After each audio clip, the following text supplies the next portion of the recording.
and well, let me be honest, probably before this video is over, some of you will consider me as an enemy.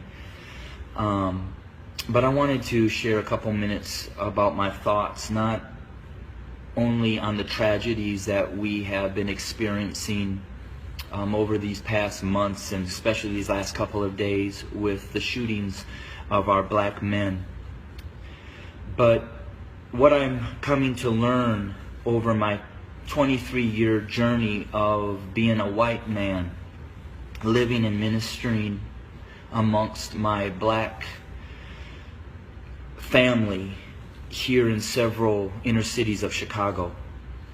And I'm going to speak very black and white because, let's be honest, it's a black and white issue.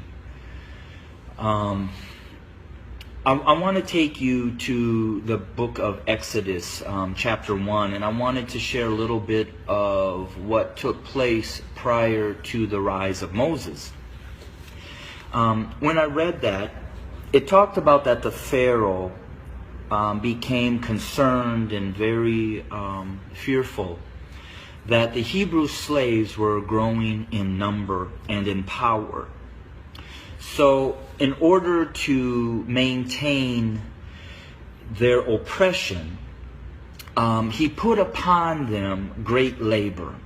He put upon the Hebrew slaves cruelty to keep them down. However, they still grew.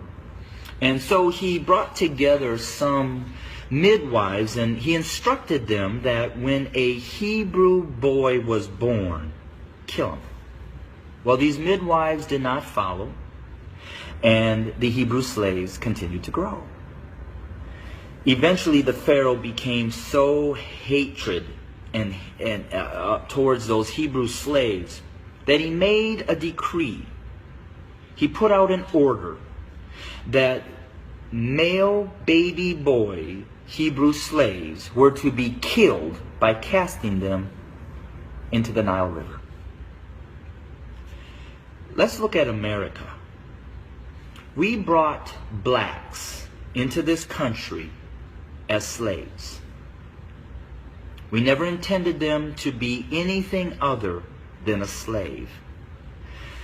But they began to grow in number and in power, and eventually they fought their way to some freedom. So we became even more cruel. And to keep our black Americans down, we lynched. But yet they rose.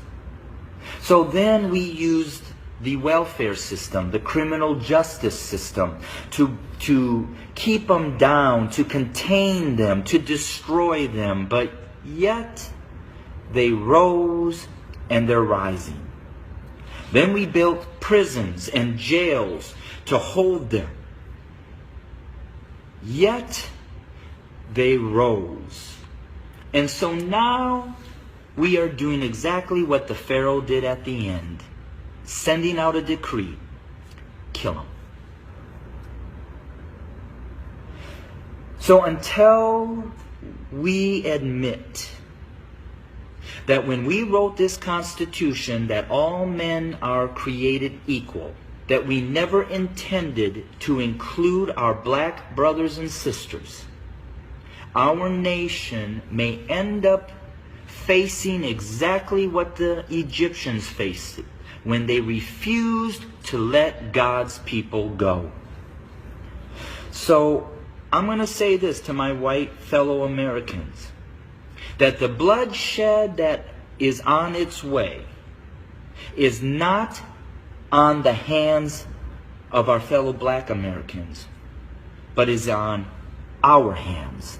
We are the ones that are refusing to let God's people go. We are the ones that are refusing to acknowledge that we do not value our black brothers and sisters as equal individuals or equal Americans as us white men. And to my black brothers and sisters, the racial issues, as I've said, have been there from the very foundation. But why do we see it more? Because there's a shifting. See, us white men have been at the head since the foundation.